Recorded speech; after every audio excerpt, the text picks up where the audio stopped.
네, 여러분 안녕하세요. 반갑습니다. 네, 제 7주차가 되었군요.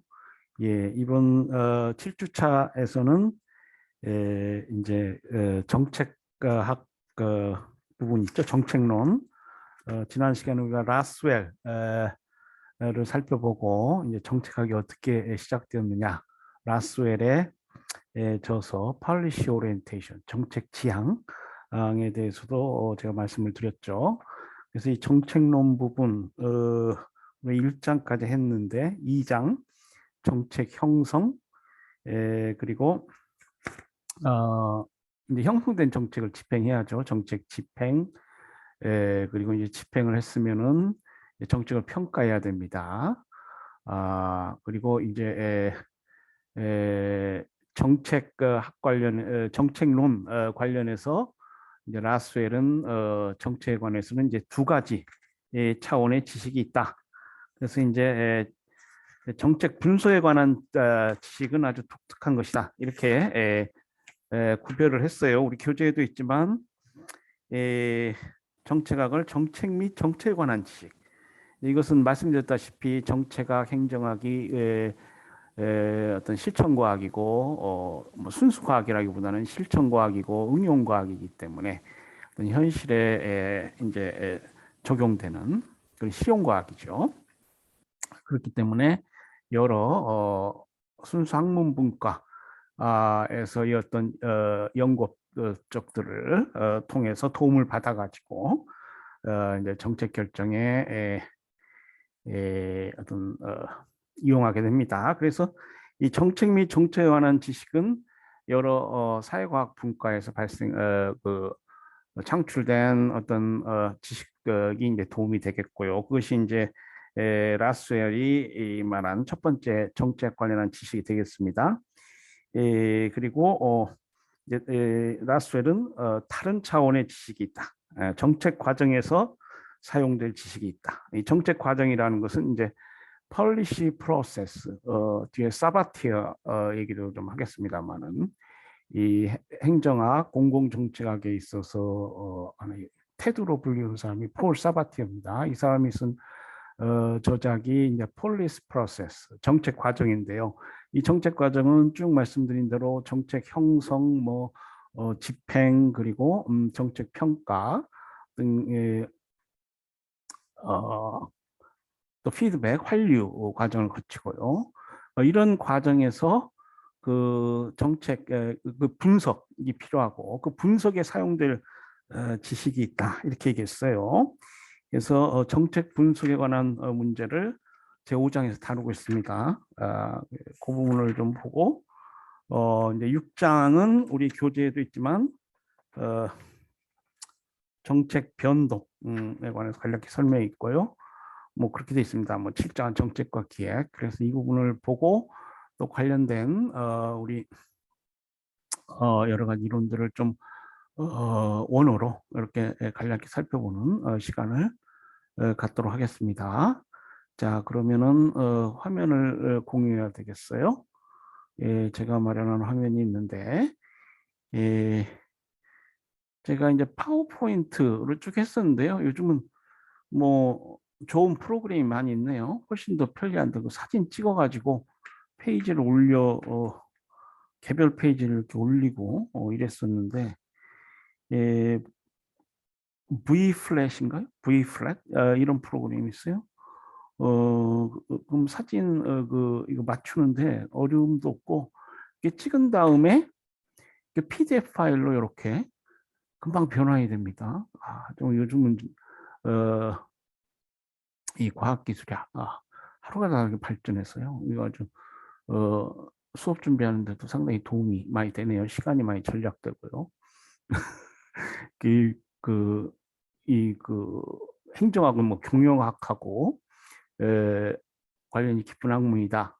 그리고 이제 그 scientific management, 프랑스의 페이얼이라는 산업공학자, 뭐 지금은 이제 인더스트리얼 엔지니어링, 산업공학이라고 해서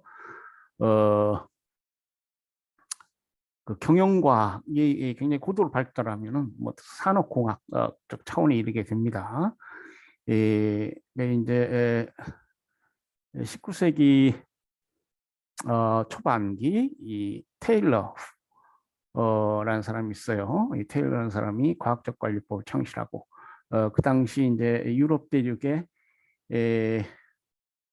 서는 이 페이얼이라는 사람이 역시 동일한 생각을 하게 돼요. 그래서 이 동시대 사람들이 이 어떤 비슷한 저작을 많이 냅니다. 그래서 그렇게 되는데 그 이 과학적 관리법은 이제 뒤에 조직론, 조직행정論이죠. 교재는 이제 3편입니다. 뭐 조직론으로 돼 있어요. 뭐 조직의 본질과 이론의 발전, 뭐 조직의 목표가 쭉 설명이 돼 있고 관련해서 우리가 과학적 관리법, 테일러의 과학적 관리법이랄지 페일 얘기도 하겠습니다만은 예, 이 경영학과 행정학은 어, 서로 통하고요. 그래 이 산업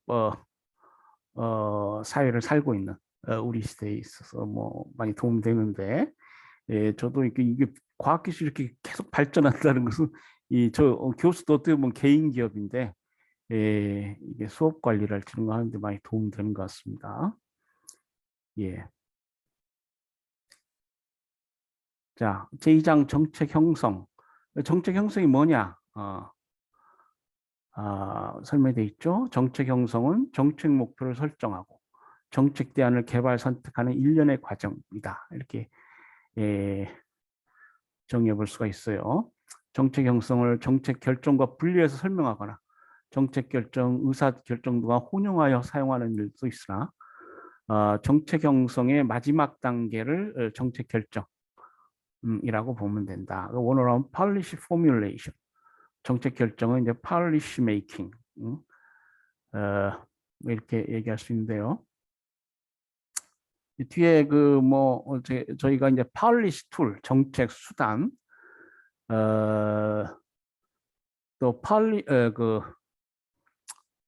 뭡니까 policy network, policy process 얘기도 했습니다만은 뭐 등등 이 정책 뒤에 붙는 말에 따라서 많은 얘기들이 있어요.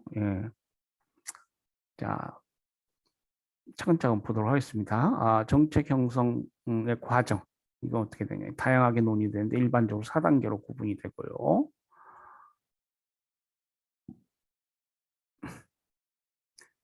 이 4단계는 이제 문제의 인지,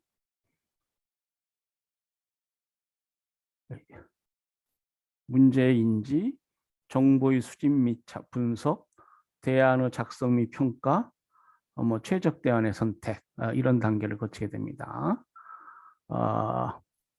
보면은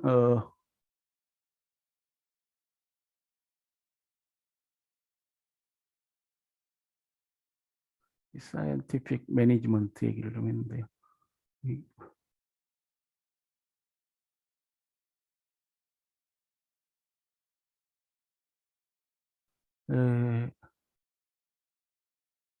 뭐 위키피디아 페이지인데요. 여기 보면은 지금 포스트 코어브라는 얘기가 나오고 있습니다. 이 포스트 코어브는 뒤에 조직론에서 나오겠습니다만은 이게 조직 그러니까 오가니제이션을 쓰기가 조직론이죠. 여기에 관련된 것인데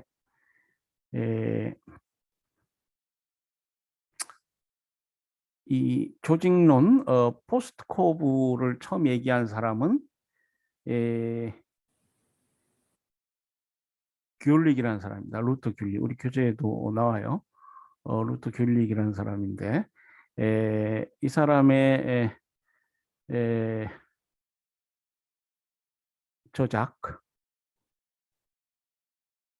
저작에서 사용된 말입니다. 그래서 보면은 planning, organizing, staffing, directing, coordinating, reporting and budgeting 이렇게 7가지 역할을 최고 경영자가 하게 된다. 그래서 이제 이 정치와 행정이 연결이 된다고 제가 말씀을 드렸는데 이 사람은 그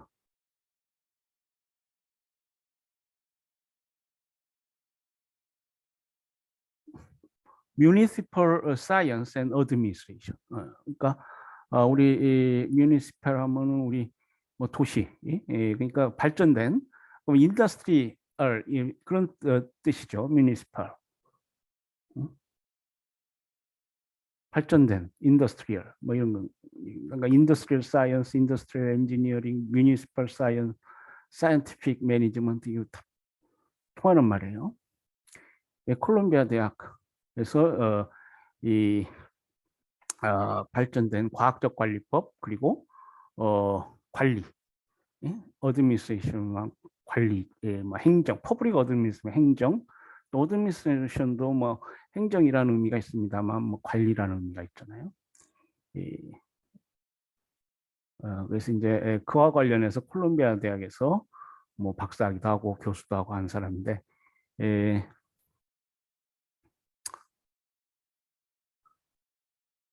그 보면은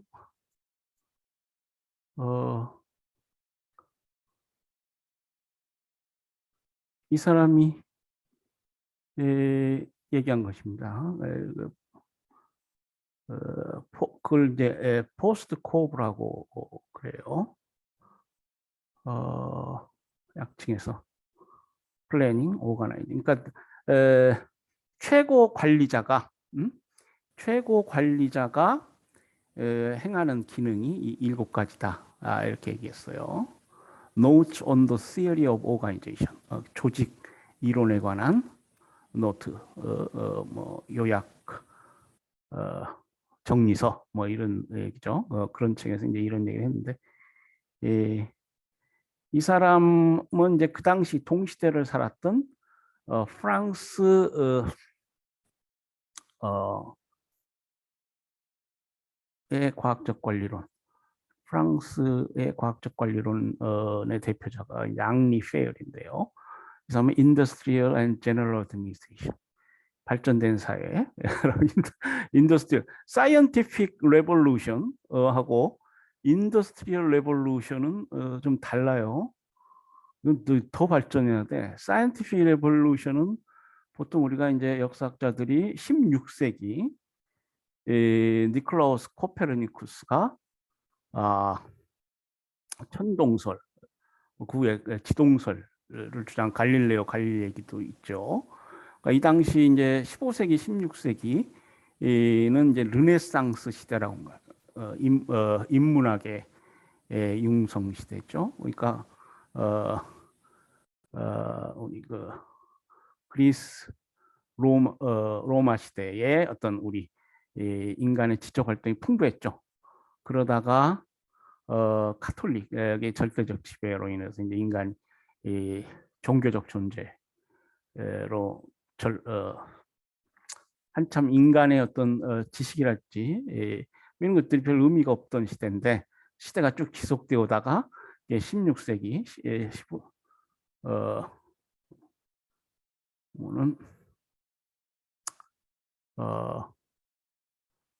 뭐 이제 중세 뭐 시대가 영유하고 좀 일찍 이 르네상스, 프로토 르네상스까지 얘기하는 사람도 있고 뭐 그런데 이제 보통 15세기, 16세기 이때 이제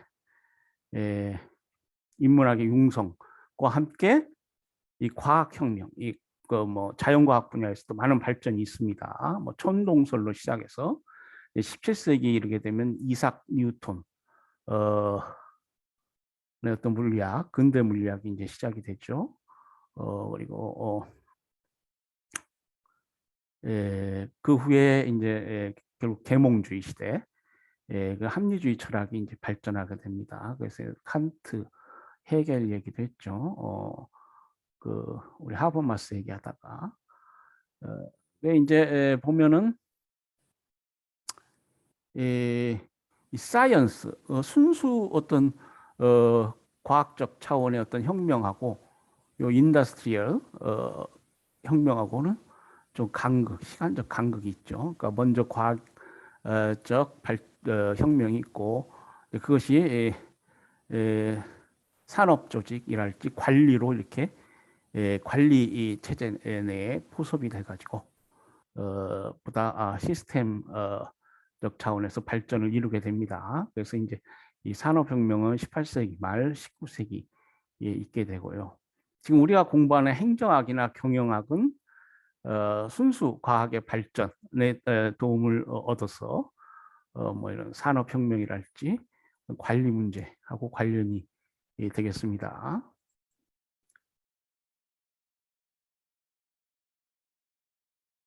자, 그래서 이 페이얼이 루트 갤릭에게 영향을 미쳤다고 그랬죠.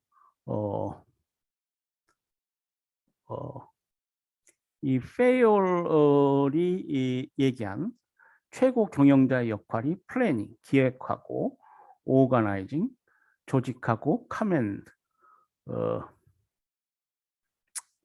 어떤 명령을 내리고 코오디네이션, 또 조종하고 뭐 잘못된 게 있으면 조정을 해야 될 거 아니에요. 그리고 마지막으로 통제를 한다, 컨트롤. 그래서 이게 일종의 이제 정책 과정입니다. 정책 과정이고 우리 정책론을 이해함에 있어서 이런 정책 플래닝이나 오가나이징, 플래닝은 이제 정책 형성에 관련이 될 것이고 오가나이징, 뭐 커맨드, 코 이 부분은 이제 정책 집행, 코오디네이션, 무슨 뭐 정책 평가, 분석, 집행하고도 좀 관련이 있겠죠. 이거 컨트롤, 이건 이제 뭐 다시 피드백을 통해서 통제한다. 뭐 이런 아이디어입니다. 그래서 이제 뭐 예컨대 뭐 제가 또 관심 있는 분야가 이제 WTO니까 뭐 예를 들자면 이거는 이제 정부는 아닙니다. 그러니까 전형통저금이 행정 영역이라고는 할 수 없지만 국제기구죠. 월드 트레이드 오가니제이션. 그래서 우리가 WTO라고 하는 것입니다. 이 WTO를 지탱하고 있는 건 말씀드린 대로 무역에 관련한 멀티래터럴 트레이드 어그리먼트, MTA라고 불리는 뭐 PTA 복수국간 협정도 있지만 이게 다자간 국제 협정으로 구성된 체제예요. 이 체제도 보면은 뭐 프랑스 산업론자 페이얼의 아이디어에 따라서 TPRM 하고 이제 dispute settlement body, 뭐 DSB, DSU, 뭐 DSM이란 말을 쓰는 사람 별로 없는 것 같아요. dispute settlement mechanism. 그러니까 이 WTO는 말씀드린 대로 무역, 세계 무역, 무역인 세계 국제 경제는 말씀드린 대로 경제 여러 분야 중에서 교육, 서로 시장에서 교환하는 뭐 생산 영역이랄지 뭐 부동산 문제, 실업 문제, 이런 노동 문제, 뭐 이런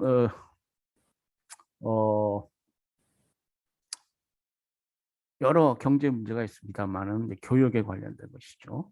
ILO 하면은 뭐 노동이니까 사실 이 ILO라는 국제 노동기구가 있지만은 실제로 그 국제적 노동 기준이라는 것이 국내적으로 이렇게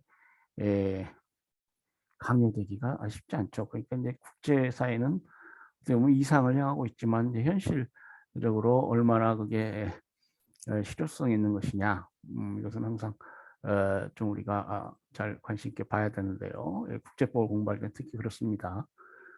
지금 러시아하고 우크라이나 간의 전쟁으로 인해서 러시아가 뭐 유엔 인권이사회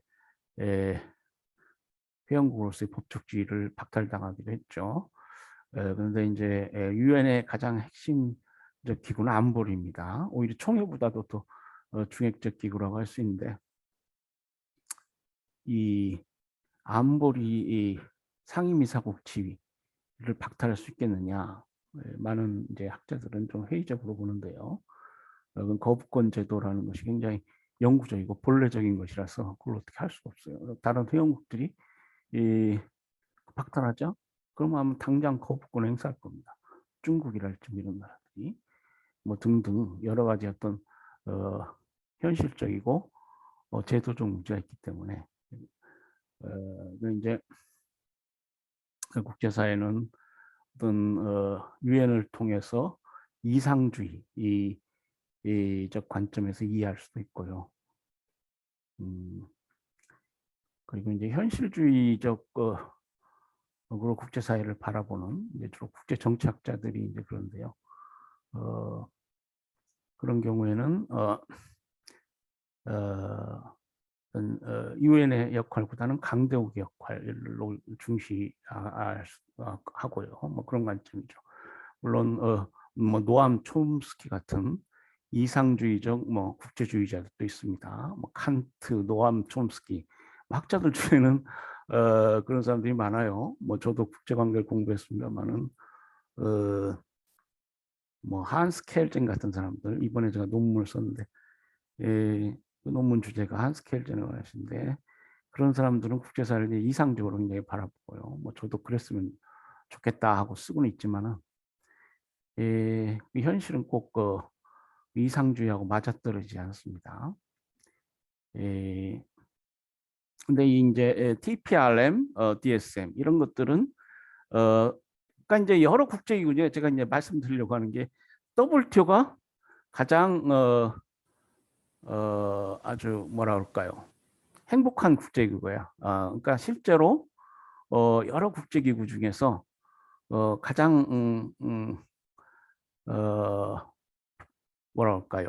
현실적으로 회원국들을 구속하고 강제할 수 있는 그러니까 규범, 이 국제기구라는 건 국제법이죠. 국제법의 이 규범력이라는 관점에서 가장 성공을 거둔 기구가 이 WTO입니다. 그래서 다른 어떤 국제기구보다도 실제로 분쟁 해결 절차를 통해서 통상 분쟁도 많이 해결하고요. 경제 문제라는 것이 뭐 정치 문제보다는 훨씬 서로 공통적인 기반, 회원국들 간의 어떤 공감대라고 할까요? 그러니까 결국 합의가 얼마나 공고하냐, 그것이 이제 규범력에 영향을 미치는데 이 경제 문제이기 때문에 규범력이 굉장히 다른 국제기구에 비해서 크다 이렇게 얘기할 수 있는데요. 이 WTO는 그렇기 때문에 이제 통상 관리 체제라고 합니다. 그래서 우리가 지금 공부하고 있는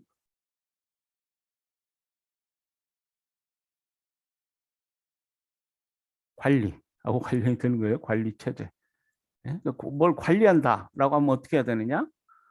먼저 정책 문제되는 전향적인 차원의 것이 있겠죠. 그것이 이제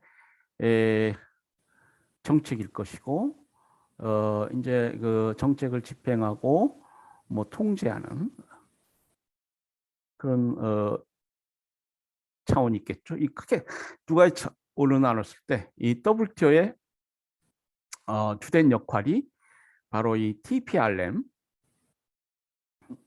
트레이드 TPRM, 트레이드 팔리시 리뷰 메커니즘. 그러니까 회원국들이 어떤 무역 관련한 정책을 만들면은 이거 WTO에 미리 보고해서 그 무역 정책을 보고해 가지고 WTO의 승인을 받아야 된다는 것입니다. 그렇게 해서 이제 무역 정책이 만들어지고 WTO 승인을 받아서 정책을 집행했다. 분규가 발생하면 DSM 통제를 해야 돼. 그래서 Dispute Settlement Mechanism. 과거 가트 시절하고는 달리 굉장히 체계적인 통상 분쟁 해결 절차를 두고 있습니다. 그래서 세계 무역 관리 체제. 뭐 그래서 우리가 WTO를 세계 경제 헌법 체제다. 뭐 이렇게도 부른다고 그랬죠. 이 정책 뭐 형성, 집행, 그리고 통제 뭐 이런 그 관련해서 한 이해가 될 수 있겠습니다. 이거는 이제 국가적 차원의 뭐 행정이랄지 전형적인 행정 영역이라고는 할 수 없지만은 국제기구로서의 세계 무역을 관리하는 어, 그런 체제에서도 그 아이디어는 그대로 적용될 수 있다는 것이죠.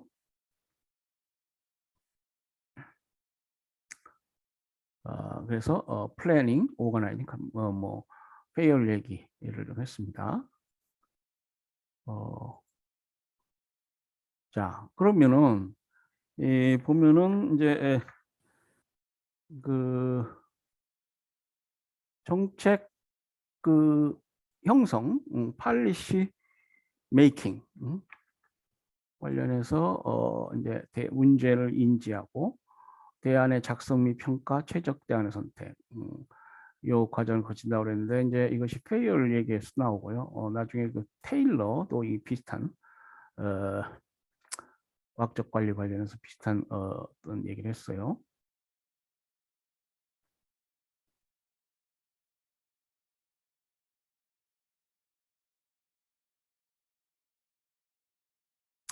자, 그러면은 이제 정책 형성, policy formulation, 정책 형성을 하면서 처음 우리가 맞닥뜨린 문제가 뭐냐면 이제 정책 의제를 형성해야 됩니다. 정책 의제를 설정해야 되는데 아까 그 문제 인지하고도 뭐 관련이 되겠습니다만은 어떤 사회 문제나 이슈가 정책화되기 위해서 그냥 정책화되지 않으면은 그걸 뭐 끝나버리고 묻힐 수가 있죠. 근데 이제 공론화를 통해서 정책화되기 위해서는 그 사회 문제나 이슈가 정책 의제로 측돼야 한다. 그렇겠죠? 정책 의제 설정은 정부가 다양한 사회 문제들 중에서 정책 문제로 채택하는 정치적 과정 또는 행위라고 할 수 있겠습니다. 그래서 아젠다 세팅. 지금 문제가 뭐냐? 이거를 먼저 인지하고 그것을 정책의 대상으로 하는 그런 과정이 이제 있게 됩니다. 가장 처음 맞닥뜨리는 과정이죠. 이 정책 과정에서 이 정책 의제 설정 단계는 처음 맞닥뜨리는 문제인데 정치적 갈등이나 사회 문제 해결에 실마리를 제공하게 되고 정책 대안의 실질적인 제한과 범위를 한정하게 되며 어느 집단이 정책 의제 설정 과정에서 주도적인 집단이었는가 이런 문제들이 이제 이 과정에서 변수가 되는데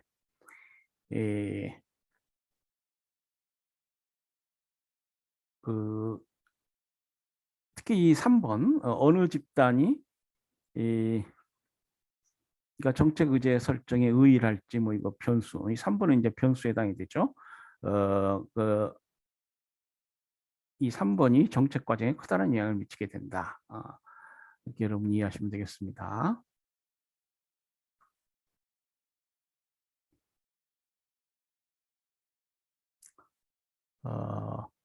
정책 의제 설정 과정에 관한 설명이 되어 있습니다. 정책 의제 설정 과정에서는 많은 학자들이 다양하게 소개하고 있는데 콥이나 엘더는 제기 단계, 구체화 단계, 확산 단계, 진입 단계. 진입하기가 어려워요. 진짜 의회에서 이제 논의되고 뭐 법안으로 만들어지고 의회 표결에 상정된다. 굉장히 쉬운 게 아닙니다. 먼저 뭐 불만 세력이랄지 뭐 이런 사람 그룹들 개인들이 이제 그 정책 관련해서 이걸 정책화해 주시오. 자기 구제해 주시오. 뭐 이 제기 단계가 있겠고 이제 구체적으로 이게 어떤 문제냐? 이제 사회적으로 그것이 확산이 되고 이제 법적 영역, 정치 영역으로 이렇게 진입하는 다는 것이죠. 존스 도 이제 그에 관해서 얘기를 했는데 인지 및 문제 정의, 직결 및 조직화, 대표, 의제 채택 단계 이렇게 구분하고 있고요. 아인슈타인 같은 사람은 일단 이제 사회 문제가 되었다가 그것이 또 막 다퉈진다, 사회적 이슈가 되고요. 그래서 하나의 공적인 의제로 이제 격상되고 공식 의제, 공식 의제가 되면은 말씀드린 대로 뭐 의회나 이 우리 헌법의 공식 정부 행정 절차 내로 이제 들어오게 된다 이렇게 되는 것이죠. 사회문제 인지 단계, 사회적 이슈화 단계, 공중 의지화 단계. 아인슈타인의 견해에 따라서 뭐 설명이 되어 있습니다. 이제 사회문제 인지 단계를 지나서 사회적 이슈화 단계에 이르게 되면 사회문제에 대해 부정적 견해를 갖거나 해결 방법에 대해 다른 의견을 가지고 있는 다수의 집단이 나타나 문제 해결의 합의점을 찾지 못하고 갈등이 야기되는 상태가 발생하고요.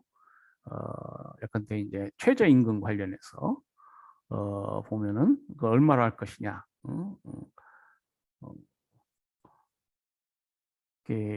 사용자하고 노동자 간의 어떤 합의가 상당히 도출되기가 어렵죠. 뭐 연례 행사 비슷하게. 그러면은 이제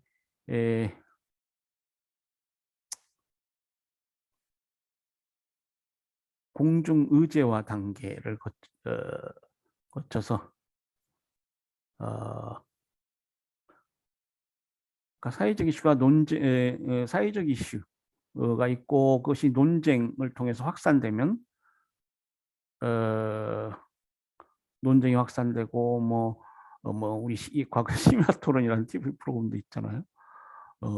창선론 그룹하고 반대 어떤 정책에 관해서 공중의지화 단계에서 그런 일들이 벌어집니다. 그러다가 이제 전차적으로 공감대를 형성하여 자연스럽게 공중의지화되고 공식 의제화 단계에서는 사회 문제에 대해 정부가 그 해결을 위한 관심과 행동을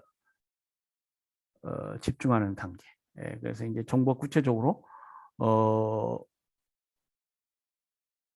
그 정책을 만들고 뭐 필요하면 뭐 법을 개정한다거나 새로운 법을 만들어 가지고 우리나라의 경우에는 이제 행정부의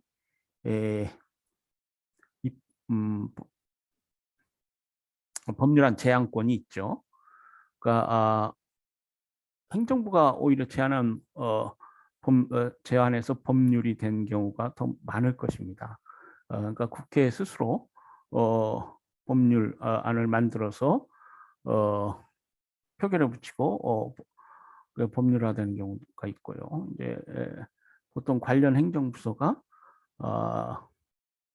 뭐 정책을 형성하고 그 새로운 법률이 필요하다 그러면은 법률안을 마련해서 국회로 해부하고 뭐 그렇죠. 이 공식 의제화 단계는 결국 정책 의제 설정의 핵심 단계가 되겠습니다.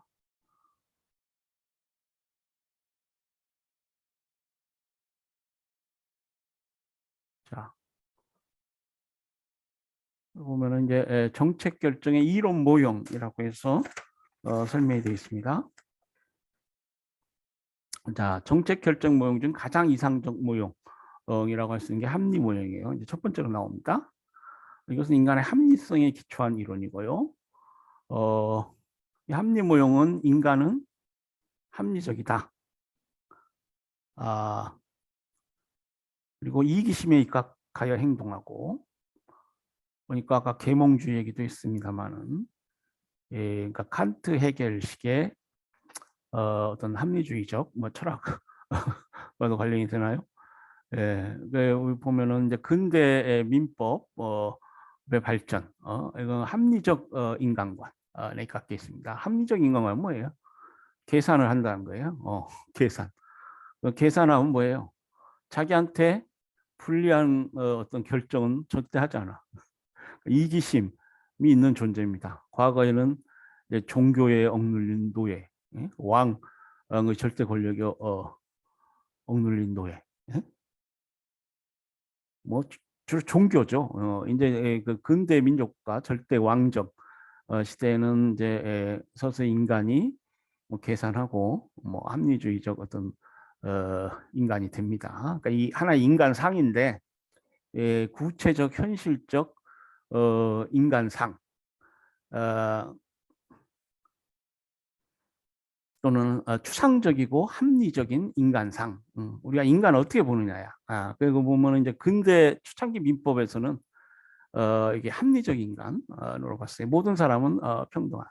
뭐 사회계약론, 존 롤스의 어떤 정의론 얘기도 했습니다만은 초창기에는 다 똑같아. 예. 그래가지고 사회계약도 맺고 그런 이론이 가능합니다.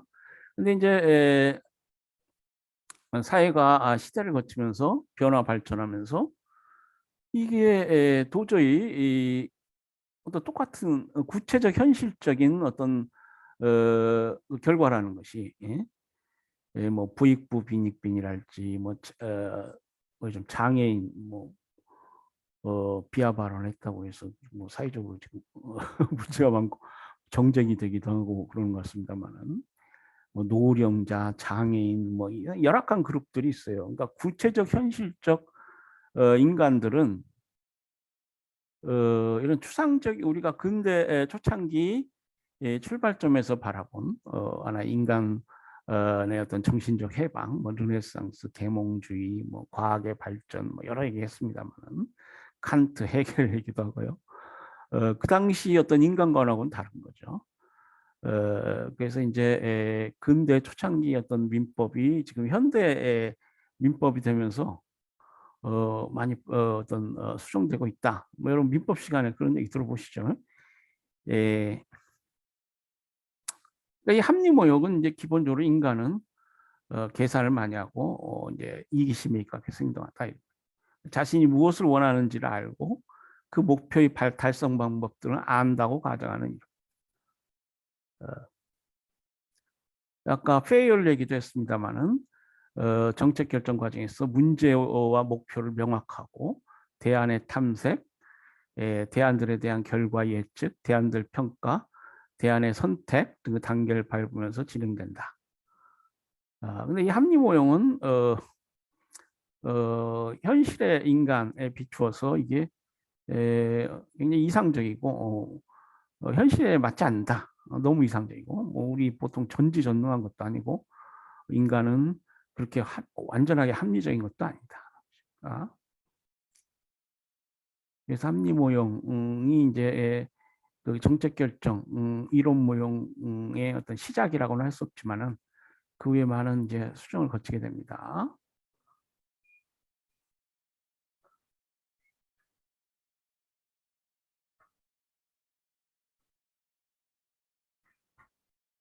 예, 이제 합리 모형이 조금 변형이 되면 만족 모형이 됩니다. 만족 모형.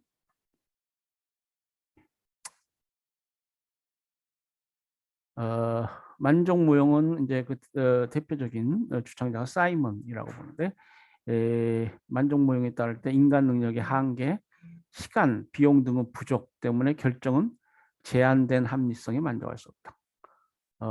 뭐 바운디드 레셔널리티, 오스본이랄지 크루거 얘기하면서 얘기했죠. 뭐 그거와 통할 수 있는 어떤 기본적 가정이 이제 그거와 통할 수 있는데요. 의사결정자는 여러 가지 현실적 제약 때문에 충분히 만족할 수 있는 선에서 대안 탐색을 멈추고 선택을 한다. 것이 만족 모형입니다. 그래서 뭐 다니엘 카네만 언젠가 이제 경제와 심리 얘기도 했습니다만은 심리학을 공부하고 노벨 경제학상을 수상한 뭐 대표적인 어, 심리학과 경제학을 연결시킨 대표적인 학자인데 이 사람은 사람이 이제 합리적으로 행동하는 데 있어서 경제학적으로 뭐 수학적으로 완전한 게 아니고 여러 가지 심리적 변수들이 관여된다는 것입니다. 뭐 그런 어떤 이론 연장선상에서 만족무용을 이해할 수 있겠어요.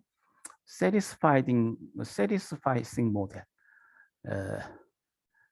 이라고 불리는 건데, 이 말은 이제 satisfy와 suffice를 결합해서 만든 신조어가 satisfy입니다.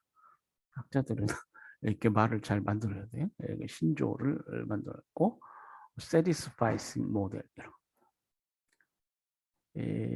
사이먼은 인간의 분석은 인지적 편향성 등에 의해 왜곡되고 있고 인간의 인식력은 극히 제한되어 있다. 이렇게 보는 것이죠. 이러한 상황에서 결정자가 문제를 인지하는 현실적 방법은 문제를 단순화시키는 것이다. 그래서 100% 합리적이다. 이거는 비현실적이고요. 기본적으로 이제 결정을 하는 사람의 어떤 만족이라는 것이 기준이 됩니다. 만족. 그러니까 유능한 결정자는 스스로 만족할 수 있다고 판단된 점에서 대안 탐색을 멈추게 된다. 그러니까 실증적, 경험적 접근법. 그래서 이제 우리 합리론의 시작을 데카르트, 프랑스의 철학자 데카르트라고 보죠.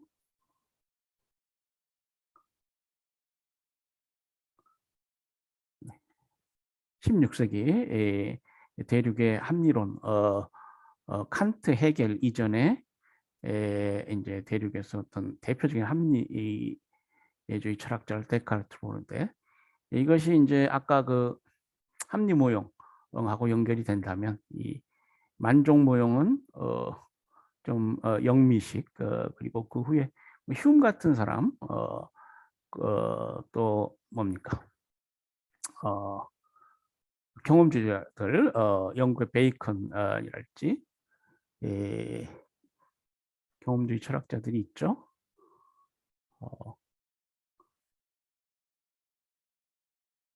베이컨, 버클리, 휴움, 뭐 이런 사람들이 대표적인 영국의 경험주의 철학자들입니다. 레이셔널 플래닝 모델이구나. 예. 그래서 이 만족 모형은 데카르트식의 100%가 아니고 현실적, 실증적, 경험적이다. 우리 이 현실의 인간에게 만족을 줄 수 있느냐? 결국 그 사람이라는 건 한계를 가질 수밖에 없다. 예. 그래서 이제 대륙의 철학이 창조론의 입장에서 언젠가도 말씀을 드렸는데 하느님이 있고 하느님은 전지전능하잖아요. 우리는 하느님의 피조물이고 우리가 하느님을 닮으면 100% 합리적일 수 있다. 또 이제 이후에 유럽 비판 철학자들은 하느님은 왜 이러냐, 허무주의랄지 무슨 그 현실을 비판하는 그런 철학, 비판 철학을 많이 합니다. 양극단으로 이렇게 가게 돼. 그런데 이제 영국은 섬단하죠. 대륙에서 좀 떨어져 있습니다. 뭐 다윈 이르게 되면 그 경험주의가 이제 정점에 이르게 되죠. 그래서 우리 인간이 어디서 진화했냐를 실증적으로 원숭이에서 이제 진화했다. 당시 그 유럽의 귀족들, 이제 영국도 이제 과학자들은 뭐 현실주의, 경험주의지만은 그 영국 그 왕실 계보를 보면 저 대륙 그 왕실 계보하고 다 이렇게 연결이 돼 있고 자존심들이 대단한데 원숭이에서 우리 인간이 진화했다 그러니까 그냥 놀래버린 거야. 영국의 왕들이나 뭐 유럽 사람들이 놀래가지고요. 그러나 그게 어떤 실증적 경험주의고요. 이 찰스 다윈은 그렇기 때문에 언젠가도 얘기했지만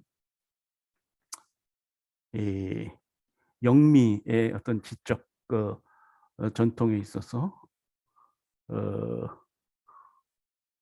아주 중요한 지위에 있는 사람으로 뭐 평가되고 있죠. 자, 그러니까 이 만족 모형은 이제 비교적 현실적입니다. 만족 모형하고 유사한 것이 이제 점증 모형이에요. 점증 모형인데 이, 이 만족 모형은 그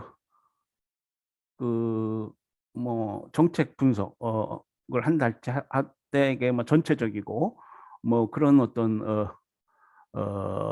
정책 분석 어떤 접근 방식을 취합니다. 그렇기 때문에 이, 합리주의라고는 할 수 없지만 합리주의에 보다 가까워요. 점증 모형은 만족 모형과 유사하지만 좀 합리주의나 만족 모형 그 다음입니다. 그러니까 이제 100%뭐 완벽하다 이걸 합리주의라고 하면은 만족 모형은 이제 90%면 된다. 뭐 점증 모형은 좀 그때그때 뭐 70%, 80% 그래서 어떤 이론에 대해서 실제 그 사례를 적용해서 그것을 분석하고 이해합니다. 뭐 전체적인 어떤 분석 틀을 이용하는 것이 만족 모형이라면 개별적인 사례를 비교하는 것을 중시하는 것이 이제 점증 모형이에요. 그래서 이제 말 그대로 인크리멘털 모델입니다. 인크리멘털 조금씩 개선해 나간다는 거예요. 대표적인 학자가 린드블롬이라는 학자입니다. 그리고 여기 보면은 이제 월다브스키 이런 학자들이 점증 모형을 주장했어요. 다음으로 이제 혼합 모형이라는 게 있습니다. 혼합 모형은 합리 모형과 점증 모형을 절충해서 혼합 모형이 되게 돼요. 엠치오니에 따르면 정책 결정 내용을 거시적 차원의 기본적 결정하고 미시적 차원의 세부적 결정으로 나누게 됩니다. 그래서 이제 이 부분은 만족 모형 유사한 것이고 미시적 차원의 세부적 결정은 점증 모형 유사한 거예요. 이 사람이 이제 기상정보 예를 들었는데 기상정보 관련해서 예보관은 먼저 고궤도 위성의 자료를 통해 모든 지역을 한번 훑어보고 그 중에서 문제가 있는 것으로 보이는 지역들만을 저궤도 위성의 자세한 정보를 통해 분석한다. 그런 방식을 이제 취하는 것이 예보관의 관행인데 여기에서 이제 그 예를 그러니까 우리 그 점증 모형은 이 두 번째 부분에 해당이 되겠죠. 그리고 모든 지역을 한번 훑어보는 스캐닝 부분은 만족 모형에 해당이 되겠습니다. 최종 모형은 이 드로라는 학자가 주장한 모형인데요. 이 사람은 이제 법을 공부한 사람인데 이스라엘 헤브르 대학의 정치학과 교수입니다. 이 사람은 이제 경제적 합리성과 함께 직관, 판단력, 창의력 등과 같은 초합리적 요소들에도 의지한 정책 결정의 최적화를 추구하고 있어요.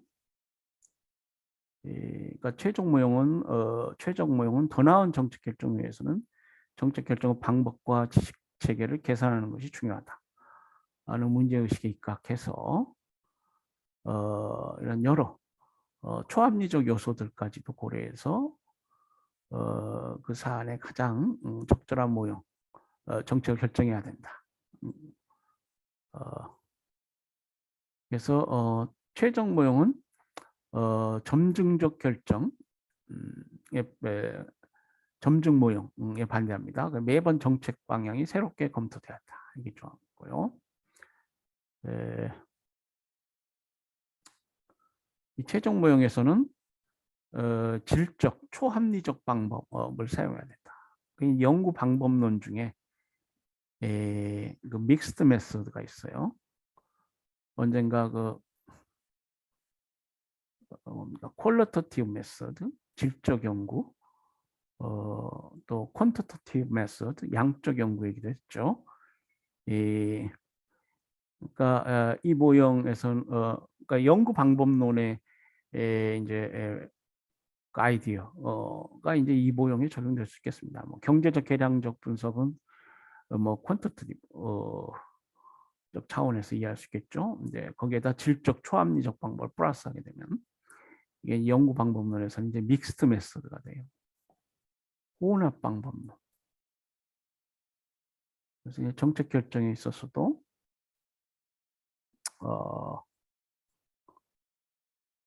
그런 아이디어 적용될 수 있겠죠. 연구를 어떻게 하느냐? 연구라는 게 뭐예요? 어떤 자신의 주장이나 내심의 결정을 증명하는 거 아니에요? 증명하고 분석하고 증명하는 것이 연구인데 뭐 정책 결정 과정도 뭐 연구 과정하고 비슷하죠. 네. 그래서 연구 방법론적 아이디어, 믹스드 메소드가 있는데 이 드로우라는 사람은 그 비슷합니다. 예.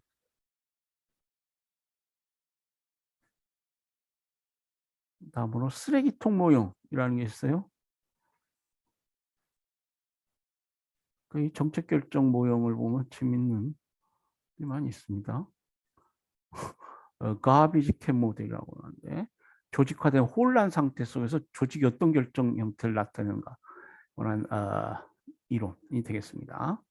현실 정책 결정자가 현실에서 닥치는 상황은 뭐 이렇게 다 정리된 것이 아닙니다. 여기 뭐 쓰레기통 모형이라는 용어 자체에서도 알 수 있겠지만 조직이라는 것이 급변하는 환경 속에 불안하고 유동적인 존재다. 하는 것이죠. 이러한 조직들은 실제 정책 결정이 일정 규칙에 따르는 것이 아니라 쓰레기통처럼 뒤죽박죽 불규칙하게 결정에 도달한다. 본다. 이 쓰레기통 모형은 하나의 결정이 이루어지려면 다음과 같은 네 가지 요소가 우연히 이 하나의 통 속으로 모이게 돼야 한다. 그래서 뭐 그 네 가지 요소를 얘기하고 있어요. 뭐 해결해야 할 문제는 의사결정의 전제이고 대상 역할을 해야 되고 문제 해결 방법은 문제 해결 수단인 정책 대안을 말하고 그러니까 하도 복잡해가지고 아예 정책 결정을 할 수가 없는데 일단 그것이 의사결정의 전제나 대상으로 부상해 하면은 이제 부상해야 되고요. 그런 경우가 쉽지 않죠. 문제 해결 수단인 정책 대안이 필요하다 이렇게 이제 느낄 수 있어야 됩니다. 그리고 셋째로 참여자는 의사결정에 관여자를 말하며 일시적 부분적으로 참여하게 된다. 쓰레기통 모형이니까 어떤 체계적이고 절차적으로 어떤 짜임새 있는 그러한 것이 아니고 이제 그때그때 일시적 부분적으로 참여하겠죠. 의사결정 기회는 조직이 어떤 결정을 내리는 계기를 말하는 것으로 결정을 위한 회의 등 여기에 속한다. 그러니까 의사결정 기회가 있을 수 있어야 돼요. 네.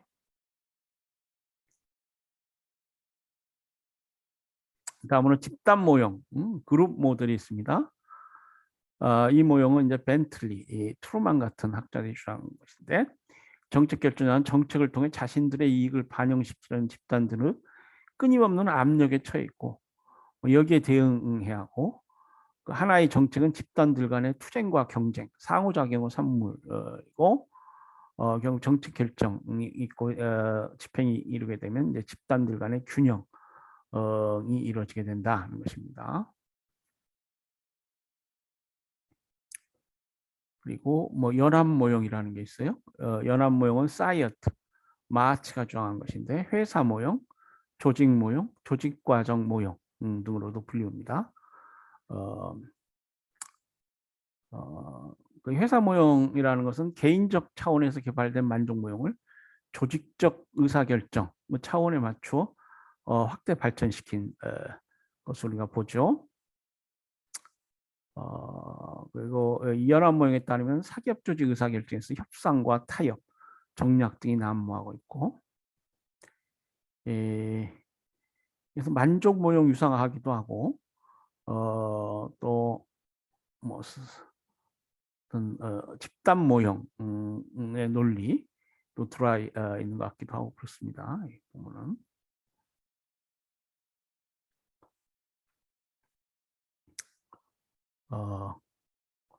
그래서 시장 중심의 경제학적 설명 보다도 오히려 그 기업 조직의 구조와 목표, 기대, 욕구, 선택 등의 차원에서 이해하려는 이론이 이 회사 모형, 연합 모형이 되겠습니다.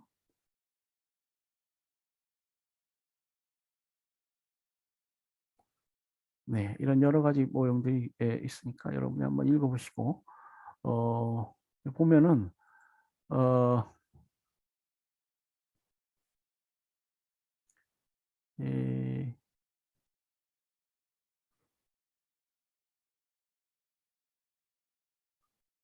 이 정책 그 형성 관련해서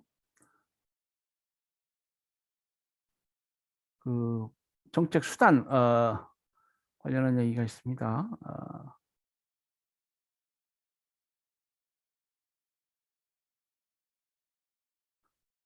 정책 수단 관련해서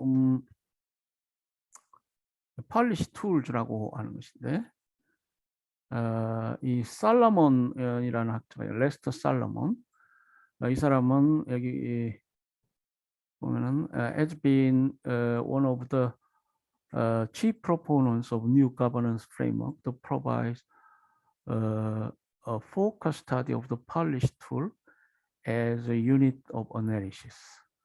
그러니까 어떤 정책 분석 관련해서 정책 수단에 관해서 집중적으로 연구한 사람입니다. 여러 가지 이제 정책 수단이 있어요. 이거는 이제 정책 형성, 정책 결정이 이루어지게 되면 이제 정책을 집행해야 되죠. 우리 제3장 뭐 정책 집행하고 관련된 얘기일 수도 있습니다만은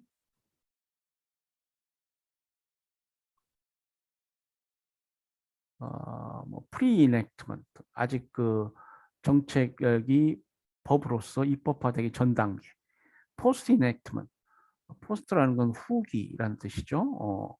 법이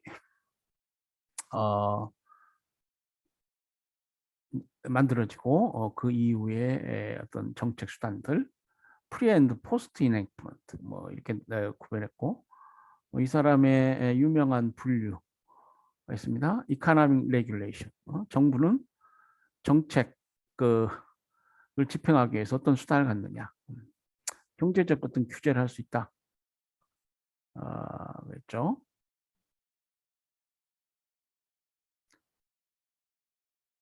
이코노믹 레귤레이션 소셜 레귤레이션 소셜 레귤레이션은 이제 사회적 규제라고 할 수 있겠습니다. environmental regulation, 환경적 차원의 규제가 있고요.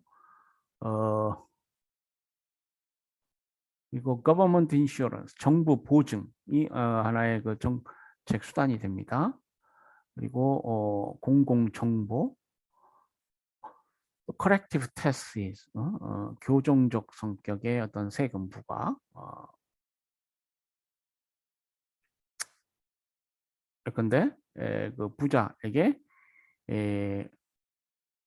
더 고율의 세금을 소득 재분배 정책을 취한달지 부동산 보유세 뭐 이런 것들이 커렉티브 텍스죠. 대표적인 예가 되죠. 쓸데없이 뭐또 주택을 많이 소유하고 뭐 이런 것들은 바람직하지 않습니다. 그러니까 커렉티브 하면 그런 것들을 수정한다는 얘기예요. 차지는 이제 공식적인 세금은 아니지만 여러 가지 공적 부과금, 트레이더블 퍼미트, 정부 허가, 정부 허가를 줄 때에도 정부 허가를 줄 것이냐 말 것이냐 하는 이 정부가 이용할 수 있는 정책 수단이 된다는 것입니다. procurement contract, 정부가 그걸 구매해 주는 계약을 맺어 하나의 그 보조가 될 수 있죠. 이 정책 수단 통해서 달성하려고 하는 정책 목표를 달성할 수 있겠습니다. purchase of service contract. 용역, 서비스는 용역이죠.